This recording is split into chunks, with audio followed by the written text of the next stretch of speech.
Today's youth need teachers, volunteers, and most of all, well, they need you. I'm Doug Edwards, and I'm going to be talking with real youth mentors and students to give you the knowledge you need to be the best youth worker possible. This is Youth Worker on Fire.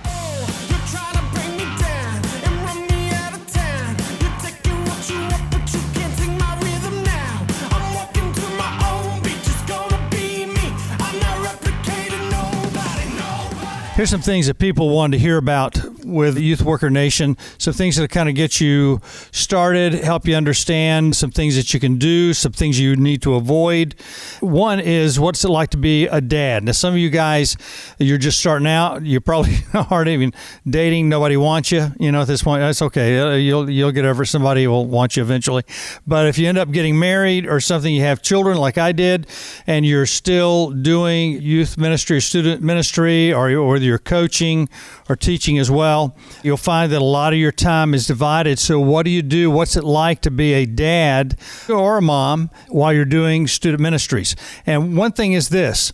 When your kids are really young, they're really excited to see you. My children would always run up to me, Daddy, and all the arms would go up, and they would, hug me and all that stuff. Then you get older, your kids go, oh, Daddy, and they run the other way. And so, because they're older. And so those are some of the things that you need to know, because it's difficult to divide your time. Everybody wants your time. Everybody wants, and everything that you do is with you all the time, whether it's coaching, teaching. I know coaches that they would be up at 4:30 in the morning, leave the house, have a couple of hours of coaching conferences where they would go and train their coaches, get them ready, watch film, and then they would teach their school day, and then they would coach in the afternoon. So during football season, their wives would become football widows, coach widows, they would call them. Youth ministry, it's not a whole lot different. You're doing a whole lot of early stuff because people require that. Then you're working every evening, and in the afternoons, you're at schools. So during fall through, most of the time, if you're a youth pastor, you end up being gone a lot, and your family needs you at home. So you've got to make time. You've got to go ahead and design time, design a day off, design time that you're going to have uninterrupted family time, so that when you're a dad, your kids don't hate you for what you've been doing and missing all the things in their life. So what are the perks of that, though? The perks are, I have friends that, if we're looking at coaching, their kids grew up on the sideline of the football field or the basketball or the baseball. I've had coaches that were doing all those things. And I relate with coaching and youth ministry because they both require constant time. It's just like never over, morning, noon, and night. And some things go for 48 hours before you even get a break for an hour or two, and especially with your family.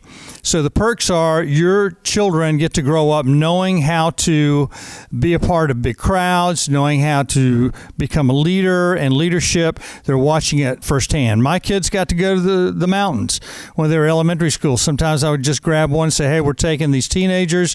And so I'd grab one of my kids, and they would go on the bus trip. So it was like a big party for us. And they would hike the mountains. They would go to Colorado. They did mission trips, all kinds of things before it was even their time that they could do that. So they learned a lot of things at a lot of early ages. So if you can retire ahead of time, retire early, grow your kids up, and then go start coaching or teaching or doing ministry when all of them are doing their thing too, and they don't need you as much. But if you can't do that, just make sure that you've blocked out time for your kids and for your wife or your spouse, so that you take those people with you. John Maxwell, who's a great leadership motivator, he said this: the old phrase, it's lonely at the top, should never be a phrase, because it's only lonely at the top if you don't take somebody with you. So make sure that you take your family with you and take your friends with you, so that it's not lonely at the top. All right, Youth Worker Nation, that's this episode of Youth Worker on Fire. Okay, Youth Worker Nation, remember to subscribe to us on iTunes, Google Play, on Stitcher. You can also go to us on iHeartRadio. Subscribe and keep our ratings up so that we can keep producing these podcasts for you. If If you want to sponsor, be a sponsor. Make sure that you write us at youthworkeronfire@gmail.com, and we will see you on the other side of the flip side. You've been listening to the Youth Worker on Fire podcast. If you like what you hear, please subscribe and tell your friends. Also, leave a comment and tell us what you think. Stay tuned for more informative episodes.